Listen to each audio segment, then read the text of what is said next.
Bom, estamos então com mais uma quinta-feira, e quinta-feira é dia de Quinta com a Pátria, aqui no Bom Dia Agronegócio, recebendo Matheus Pereira, diretor da Pátria Agronegócios. Meu amigo, seja bem-vindo, bom dia, mais uma quinta-feira juntos.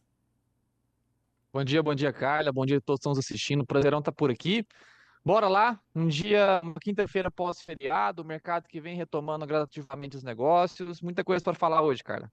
É verdade, nós temos ali um cenário de ontem, uma pressão considerável, principalmente no óleo, o óleo caiu fortíssimo, trouxe esse peso, né, para o mercado de soja em grão, e o mercado hoje vai respirando melhor, tentando se acomodar. Essa semana tem sido bastante volátil para o mercado, né, Matheus? Carla, assim, é uma semana, né, que já marca por tradição uma transição de foco, né? A gente vai entrando no final de novembro, vai entrando com o mês de dezembro, cada vez menos é pautado, né, safra norte-americana, hemisfério norte como um todo, cada vez mais é pautado o hemisfério sul. Então, por tradição, já é uma semana muito intensa, muito volátil, que vem sendo recheada, né, com muitas interferências políticas, interferências de mudanças, né, estruturais na presidência norte-americana a parte de 2025. Então é algo sim que tem sido intensificado, né? Por tradição, já é uma semana que pega fogo. Só que agora a gente tem muito querosene sendo jogado nessa chama, viu, Carla? Agora, o que que a gente precisa monitorar daqui para frente, Matheus? Porque a gente tem nesse momento a colheita finalizada nos Estados Unidos, uma boa safra se desenvolvendo aqui no Brasil, que, claro, sempre vai ter, né, alguns pontos de ressalva, algumas situações para serem monitoradas, mas até esse momento uma safra com potencial considerável. E, claro, as relações entre China e Estados Unidos também no radar para entendermos o direcionamento da demanda. Esses três pontos, entre os fundamentos, é o que precisa ser entendido daqui em diante? Carla, assim, essa é a base fundamental. É claro que no meio do caminho a gente sempre vai ter, né, algumas interferências que poderão trazer reações, né, ao nosso mercado que fogem da base fundamental. Tá? A base fundamental é construção de oferta descontado do que é demandado. Tá? Essa é a base fundamental. No meio do caminho a gente tem interferências políticas, a gente tem cada vez mais, né, a especulação voltada no campo do Brasil. Eu sempre ressalto que já desde 2018 cada vez menos a gente tem referência atrelada a Chicago, cada vez mais a gente tem referência de preço aqui no Brasil atrelada a câmbio, em especial a partir de 2020, né, quando a gente teve realmente um mercado esticando no câmbio aqui no Brasil e criando cada vez mais apego, né, mais conjunção, né, voltada em especial à variação cambial. Então, sim, os pilares fundamentais sempre são esses. Porém, cada vez mais temos interferências que fogem da base fundamental, cara. Bom, e quais podem ser essas interferências? O que está no seu radar? O que pode deixar o mercado ainda mais volátil? Olha, Carla, eu atento a alguns pontos, em especial para a safra 25, tá? O primeiro deles, e pouco está sendo discutido por agora, é logística. A safra brasileira, ela foi agraciada por ter sido uma safra que ela concentrou muito plantio aí no final de outubro, começo de novembro. A gente ainda tem plantio em tentativa, né, de conclusão agora nessa reta final do mês de novembro, como é o caso da minha própria família. Todo feriado, final de semana, estou indo para a fazenda ajudar os pais a tentar concluir realmente a semeadura. Muita chuva aqui na região central brasileira, o que tem impedido o avanço dos trabalhos de campo. Então, mas, né, o grande grosso da produção brasileira ela foi concentrada entre o final de outubro e o começo de novembro. O que é bom, a gente reduz a pressão de praga, a gente não tem aqueles calendários muito distantes, né, entre a primeira soja que foi semeada e a última soja que será colocada no chão no Brasil. Então, a gente tem um calendário mais adensado, mais concentrado em um período específico, o que melhora realmente o controle de praga aérea. Tá? Isso é um ponto favorável. Porém, um ponto de muita atenção no processo de colheita, cara. A gente já tem uma malha logística de escoamento rodoviário que ela não é eficiente para o Brasil. Tá? A gente cresce a capacidade produtiva do Brasil todos os anos, todas as décadas. A gente, enfim, não vai parar de crescer a produção no nosso país de grãos totais, não estou falando só de soja. E naquele momento de colheita, com tanta soja chegando ao mesmo tempo, não temos capacidade de armazenadora o suficiente, tá, para engolir todo esse produto que vai ser tirado do campo, nem mesmo, né, uma capacidade rodoviária equivalente, né, para criar a distribuição do nosso produto Brasil afora. Então, tá aí um principal ponto de preocupação. Isso não tem a ver com a oferta, não tem a ver com a demanda, tem a ver com a concentração do calendário e a distribuição dessa soja que vai ser colhida, né, já a partir do final de janeiro, começo de fevereiro, vai ser um período de muito engasgo logístico por todo o Brasil, Carla. Então, esse é um ponto, tá, que foge da base fundamental. O segundo ponto é realmente o câmbio, né? O câmbio, eu tenho mostrado todas as minhas palestras Brasil afora, que a relevância da nossa moeda sobre a formatação do preço da soja em reais por saca, o câmbio tem maior peso hoje do que Chicago. Tá? Quando a gente vai olhar o que mais pesa na formulação de preço de alta ou de quedas da nossa soja dentro do Brasil, câmbio, dólar, é o principal, né, fator de elevação ou de pressão aos nossos preços da soja em reais por saca dentro do Brasil. Câmbio este que não tem essa correlação direta com o mercado da soja. É um mercado que atualmente vive ainda, igual estou repetindo, chovendo molhado isso, a gente vem falando isso há tanto tempo, né? E hoje todo mundo repete, Brasil afora, que hoje o problema fiscal, o problema de uma má gestão em Brasília, um problema do medo que o investidor tem em realocar o teu recurso dentro do país, afasta a oferta de moeda de dentro do nosso país, reduzindo o circulante de estrangeira, né, de moeda estrangeira dentro do Brasil, aumentando a taxa cambial. Então tá dois fatores aí, cara, que podem mexer muito mais com o mercado da soja na entrada de 25 do que a base fundamental de oferta e demanda, que está assim equilibrada, viu, Carlos? É importante a gente trazer essa perspectiva para o produtor do que mais pesa para ele formar preços aqui no Brasil.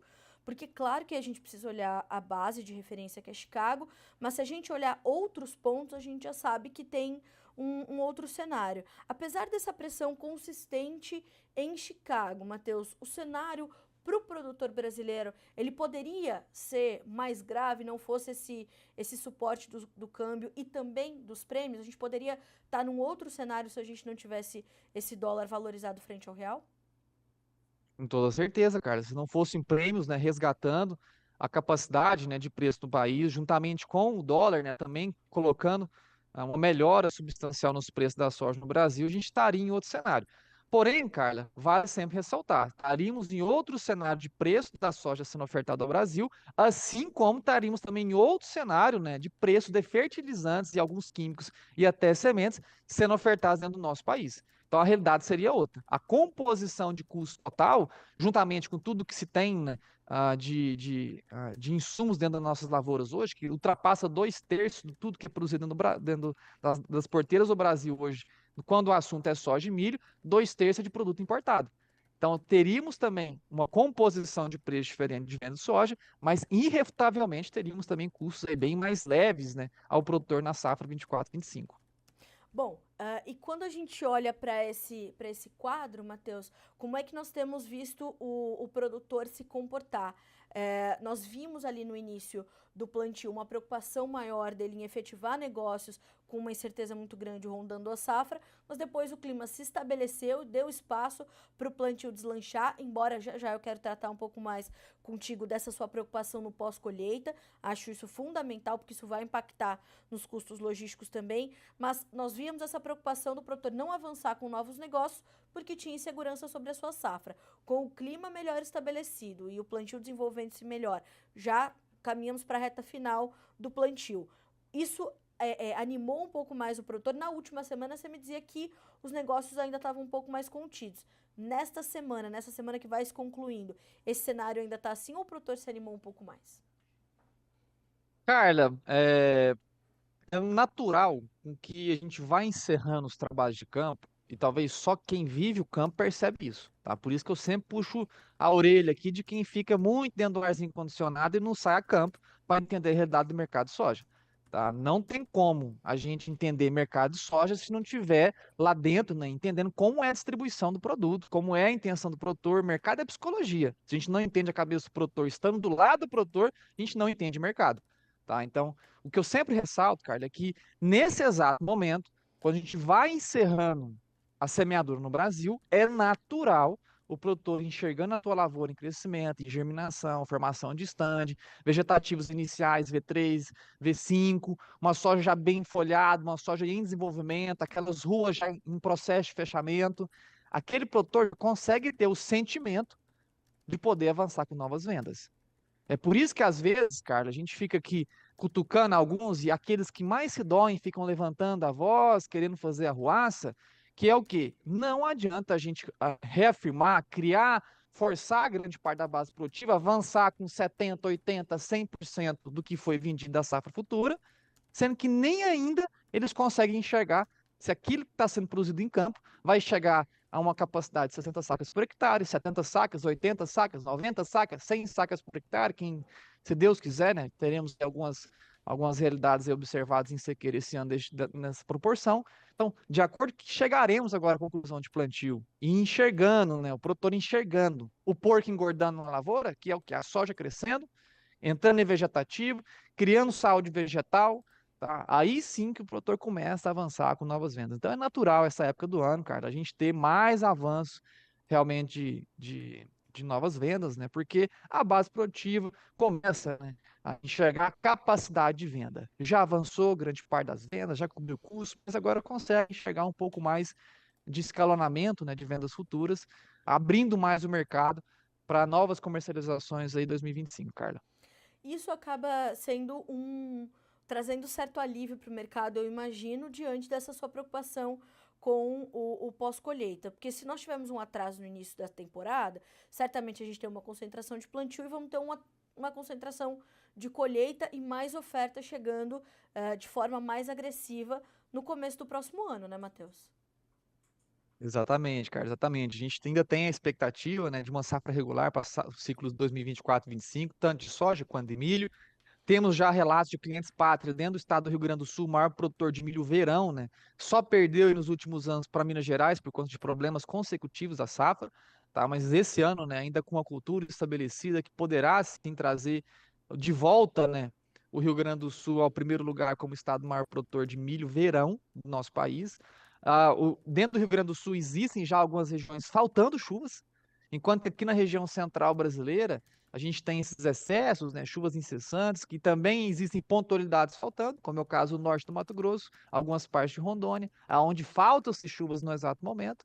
Nada de calamidade, porém de muita preocupação, Carla. Agora, de grosso modo, grande parte do Brasil, cara, tem sim uma safra regular, assim dizendo, não vou dizer nada extraordinário, nada tão ruim.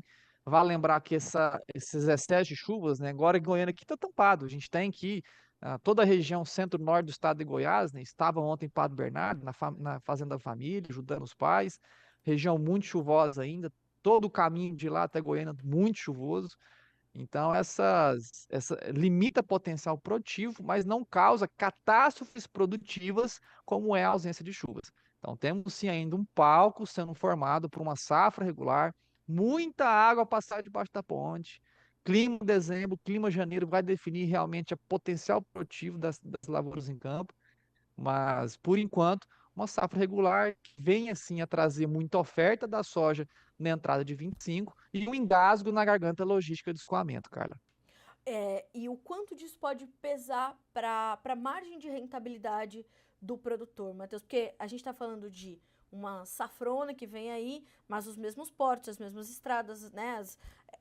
A nossa estrutura logística, infelizmente, ainda não mudou. O quanto a gente está falando de peso na garantia de renda do produtor nesse engasgo logístico que a gente pode registrar?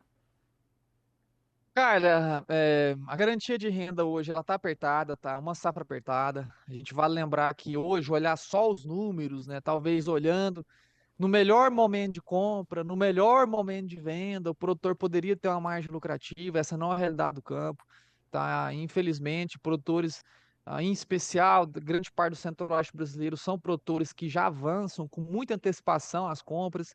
Então, produtores hoje no Mato Grosso, né, que concluíram esse ciclo 24, 25 de semeadura, foram insumos comprados há um ano e meio atrás, muitas vezes, ou por falta de assessoria de comercialização, como é o caso da Pátria, que está ao lado do produtor, ajudando no melhor momento da compra, enfim, ou por uma euforia do mercado, ou por planejamento estratégico natural.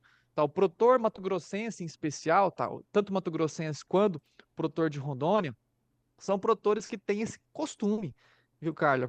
Até por ofertas dessas tradings locais, essas distribuidoras locais, em comprar de maneira muito antecipada, tá, os insumos para um próximo ciclo, para evitar engasgos logísticos, para garantir entrega, para ter a melhor qualidade de produto, melhor qualidade de semente.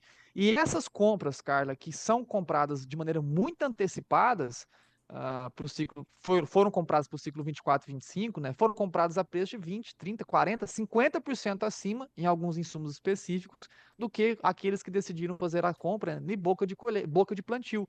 Ele compraram em julho, compraram em agosto, compraram até em setembro.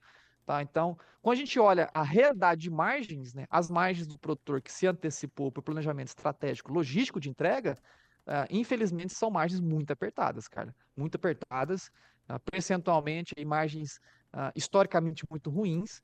E é claro que quando a gente compara com esses produtores que compraram de maneira mais assertiva, seguiram a recomendação da pátria, fizeram boas compras de KCl, fizeram boas compras de fosfatados, né, que foram os dois principais que movimentaram ao longo do tempo, Uhum. tiveram sim margens um pouco mais saudáveis para esse ciclo 24 e 25, Carla. Ainda tem margens mais saudáveis. O que é uma boa notícia diante desse cenário que a gente está monitorando. Ao lado disso, Matheus, nós temos que olhar também para os nossos vizinhos aqui, Paraguai e principalmente Argentina. A Argentina também deve voltar a pleno ao mercado se tudo funcionar como está previsto, se realmente as projeções de safra se confirmarem e as condições climáticas ajudarem nos trabalhos de campo. Como é que você está vendo o impacto dessa safra sul-americana, além Brasil, para o mercado, para os preços e para os negócios nesses próximos meses? Olha, Carla, assim, eu sempre bato nessa tecla, né? A Pátria é uma das poucas empresas que fazem tours de safra em todas as regiões produtoras do planeta. A gente roda todas as Américas, roda outros continentes para entender como está a distribuição de oferta, para trazer dados realísticos, não ficar, mais uma vez, só na telinha. Tá? Então, estamos todos os anos dentro da Argentina, todos os anos dentro do Paraguai. Este ano iremos até o Uruguai, que tem ganhado essa relevância muito importante ao nosso mercado, juntamente com a Bolívia. Rodamos todas as regiões produtoras do Brasil, rodamos a safra norte-americana, tá? E entendemos que, apesar de uma safra sendo reconstruída em território argentino, não é um produto que compete ao Brasil, tá?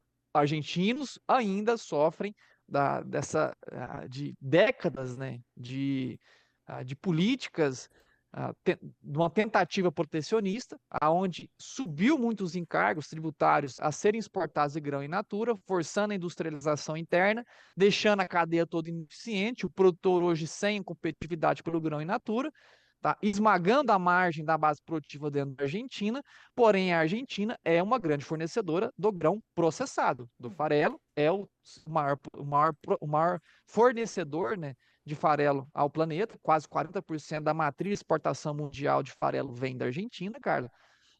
Porém, o grão in natura não entra em linha de competição direta no nosso país. Então, a gente não tem a eficiência logística que o Brasil tem, não tem a capacidade de entrega, não tem preços competitivos ao que o Brasil hoje consegue ofertar. Então, apesar da Argentina reconstruir, estamos sempre presentes dentro da Argentina, fazendo toda a investigação, em loco, não falando só da boca para fora, não falando só de tabelinha de Excel, tá? Mas olhamos dentro do campo e enxergamos que realmente a Argentina, apesar de uma reconstrução, ela não tem essa competição direta ao nosso produto. Foi o que a gente Sim. observou agora.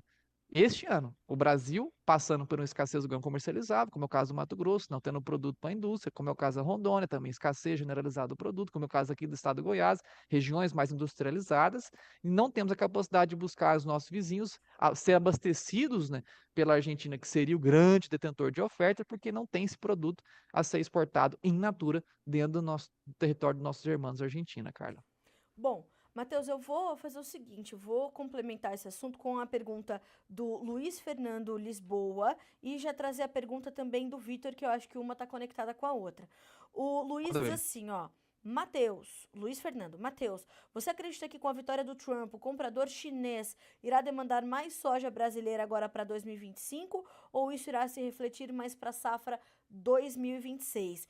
E o Vitor Ramos te pergunta o seguinte, Matheus, o que você acha dos atuais níveis dos prêmios de exportação? Eles podem melhorar mais? As duas perguntas estão intimamente conectadas, né, Matheus? Olha, muito boas perguntas, viu? Luiz e Vitor, me corrija se eu estiver enganado, Carla. Isso mesmo. O Luiz perguntou sobre o Trump, né? E sendo bem objetivo, hoje China concentrar mais do que tem. Hoje a China concentra 100% do seu calendário de compra ao Brasil. Só vai comprar aos Estados Unidos quando falta o produto dentro do nosso país. Então, não tem como a China passar de 100 para 110% de concentração.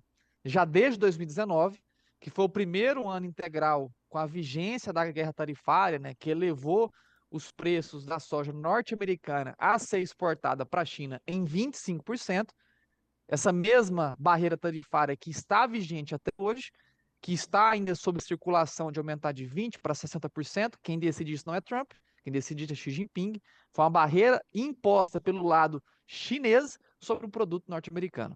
Tá? Esses 25%, ele já criou essa oneração, essa desconcentração, assim dizendo, do comprador chinês ao produto norte-americano, que vem totalmente em busca do produto brasileiro. Então, os chineses estão sempre, desde 2019, procurando e comprando o que é possível de soja do nosso país. Então, sendo bem direto, Luiz, eu vejo que a entrada de Trump na presidência norte-americana traz sim um certo ânimo ao mercado como um todo, né? Ainda mais especuladores, investidores, pessoas de bem que querem realmente ver o planeta como um todo voltar a evoluir, dar uma apaziguada nesses conflitos geopolíticos, né? Que sabemos que uma presidência de pulso firme na maior economia do planeta pode sim criar mais uma vez tempos mais confortáveis, né? A nós que estamos sempre preocupados, né, com esses conflitos geopolíticos. Traz também uma nova retomada de altas ao dólar, né? Mais investidores, né, que estavam procurando economia emergentes, como o caso do Brasil, deixam de investir no nosso país, retomam investimento na norte-americana, que tem mais capacidade, né, não capacidade, mas também existem mais uma visão, né, de crescimento da economia norte-americana, Carla. Então, a questão Trump ela traz mais efeitos especulativos do que efeitos práticos. Tá? A gente vê que a concentração hoje 100 não passa para 110%, vai continuar concentrada no nosso país. E na pergunta do Vitor, né, quando os assuntos são os prêmios de exportação, Carla, a gente vê que os prêmios ele está ligado à nossa oferta local, à nossa distribuição local, né? 2 anos atrás, Carla, quando a gente teve ali no auge da colheita brasileira, né, a gente chegou a ter prêmios a menos de 200 pontos, que foi repetido também essa façanha no ano passado. E por Uhum. que disso? Engasgo logístico na hora de entrega. Tá? Hoje os prêmios, olhando fevereiro, olhando março, olhando abril, são prêmios que, se a safra brasileira se desenvolve de maneira satisfatória, regular, teremos engasos logísticos. E sob engasos logísticos de distribuição, muito produto entrando em 3, 4 meses para ser consumido ao longo de 12 a 13 meses. Nesses 3 a 4 meses, temos pressão, né, sobre os prêmios de exportação, que coloca, né, esses prêmios hoje em patamares saudáveis, porém, numa pressão, né, justificando quedas aí mais profundas, viu, Vitor? Então, alertaria muito cuidado com os prêmios sobre esses engasgos logísticos para 2025, cara. A gente tá com o nosso tempo curtinho, mas assim, né? Sempre quinta-feira a gente tem esse espaço. Matheus, você acha que quem pode garantir os prêmios nesse momento, numa boa estratégia de comercialização, é momento de garantir esses prêmios?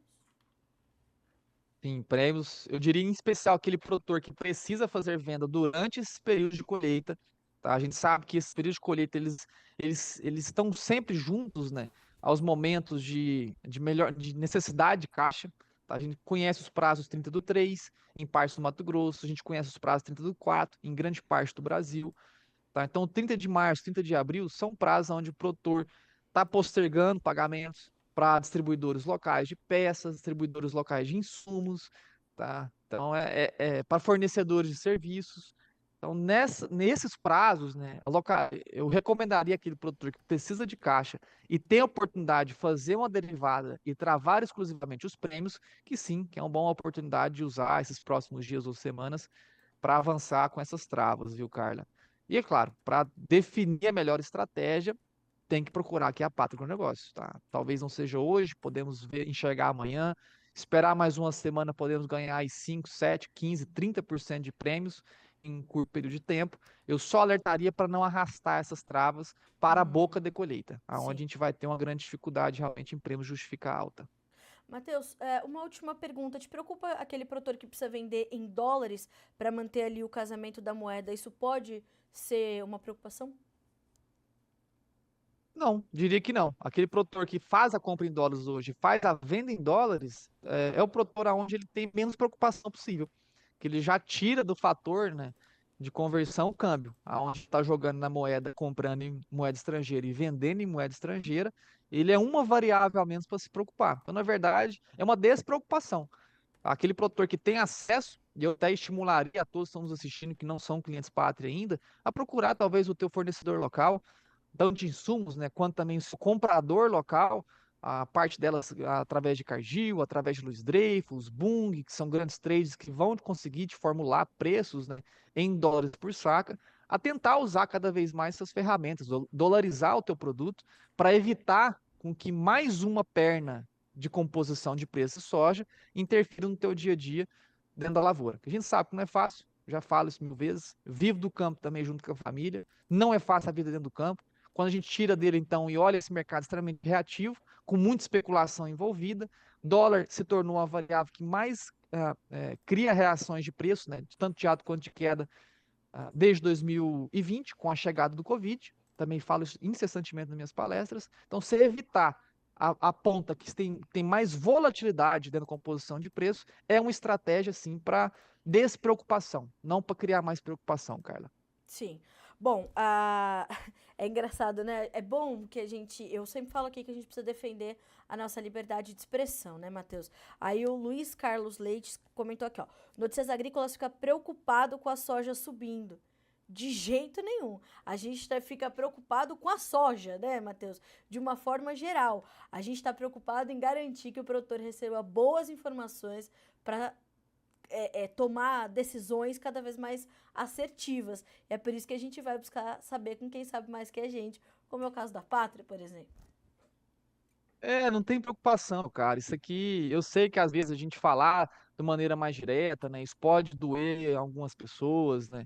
A gente fala o que fala, a gente fala o que enxerga, temos essa capacidade de ser isentos, né? Não, enfim, Sim, doa quem doer, a gente vai estar falando a verdade no mercado. Eu exato. sempre falo por aqui, né? Até citei hoje no meu canal de informações, quando eu fui anunciar que estava aqui ao vivo com você, Carla, que o prédio que é construído reto em regiões tortuosas, ele escancara tudo que são construções tortas ao redor. Então, às vezes, a gente fica, né, mostrando a realidade, e isso dói para quem está torto. Isso dói para quem está esperando alguma coisa que nunca vem acontecer. Então, muita atenção, meu cara. A gente não está aqui para criar alvoroço. Não existe ninguém com a capacidade de controlar o mercado. Tá? Pare Sim, com que isso. importante falar Essas isso, sim. realidades não existem. Não existe controle de mercado formatado por uma pessoa. O mercado ele foi feito para ser aberto, para ele ser livre, para ele ter flutuações, para ele ser especulativo, para ele ser fundamentalista, para ele ser financeiro. Então, a análise é essa. Às vezes dói de um lado, às vezes a gracia de outro. O comprador de soja acha ruim quando o mercado está subindo, o produtor acha bom e vice-versa. Quando está caindo, o produtor acha ruim, o comprador acha uma maravilha. Então doa quem doer, o mercado ele tem que ser escancarado, ele tem que ser desmistificado, viu, Carla? É verdade. Ele falou o seguinte, ó, porque eu não li a primeira pergunta. Eu li sim, viu, Luiz? Nós vamos chegar lá. O Luiz te pergunta, Matheus, ele diz assim, ó, bom dia, Matheus, você é um dos analistas mais realistas. Você acha até quando, ou o que você acha, até quando acha que é bom para vender soja disponível? Aliás, é uma outra realidade do que se observa para a soja da safra nova, o mercado da soja disponível do que resta da soja disponível, né, Matheus? Luiz, excelente pergunta, meu caro, e eu vou só criar uma condicionante a essa pergunta. Se você, Luiz, está na região central ou norte do Brasil, aguardar um pouco mais para fazer novas vendas ainda é um fator favorável. A gente ainda tem capacidade de novas altas para a região central brasileira e em algumas partes do norte. Por quê? São regiões com muita industrialização e pouco estoque disponível. Então, nessas regiões específicas, região central e norte do Brasil, temos sim capacidade que o disponível ainda justifique novas altas. Matheus, estou na região sudeste, estou em partes do nordeste, estou em partes do sul do Brasil. Infelizmente, são regiões ainda que estão bem abastecidas, bem estocadas com soja disponível, em especial região sul, em Rio Grande do Sul em primeiro lugar, Santa Uhum. Catarina em segundo e Paraná em terceiro. Em termos de percentual de sua produção, a gente ainda tem muito estoque, né, nessas regiões específicas, que são regiões que dificilmente terão capacidade de reação de alta. Pelo contrário, são regiões que vão comportar mais sobre paridade de exportação e a paridade de exportação está justificando quedas. Então, resumindo, região centro-norte, temos ainda melhores no disponível, região Nordeste, Sudeste e Sul do Brasil, pressão, né? Uma dificuldade altas aí do disponível, pelo contrário, justificando até quedas de agora em diante, viu, Luiz? Isso é importante também da gente trazer, porque é pouca soja disponível que a gente tem para vender, mas também num outro contexto de oferta e demanda, né, Matheus? Exatamente, cara, exatamente. A gente tem é, essa safra 24 agora, essa reta final de ano para a região central, norte, essas regiões, ela está sofrendo desabastecimento, enquanto que para o 25 e para as demais regiões brasileiras, a gente já tem essa percepção, né, de uma retomada de oferta para o ciclo 25, Carla.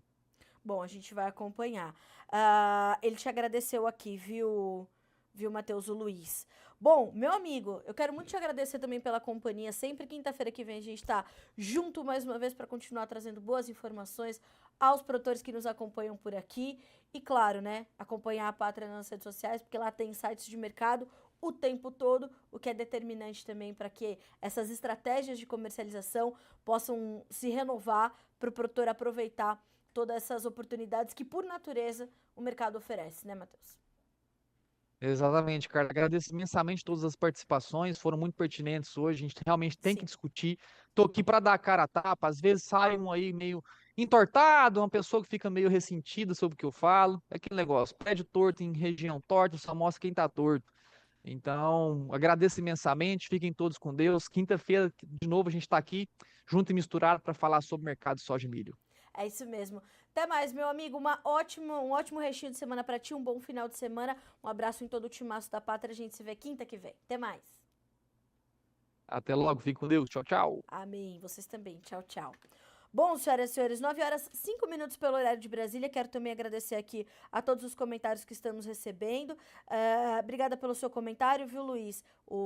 Tenho certeza que o Matheus te respondeu a contento. Ele fala conosco de Venceslau Brás, no Paraná. E reforço, nenhuma preocupação em relação à soja subindo, viu, Luiz? Que suba, suba, suba o quanto puder para que vocês tenham sempre safras prósperas e possam cobrir custos de produção, ter boas margens de rentabilidade. Para isso é preciso comercialização consciente. Eu falo sempre sobre isso e continuo reforçando. Isso é fundamental para que nós possamos ter um avanço do nosso agronegócio. Isso não vale só para soja, isso vale para boi, que está nessa alta avassaladora, vale para o café, que está nos maiores preços em quase 15 anos, né? Então nós temos que continuar revisando essas estratégias de comercialização e garantir que da porteira para fora o produtor brasileiro, como é da porteira para dentro, seja o melhor do mundo. Bom, são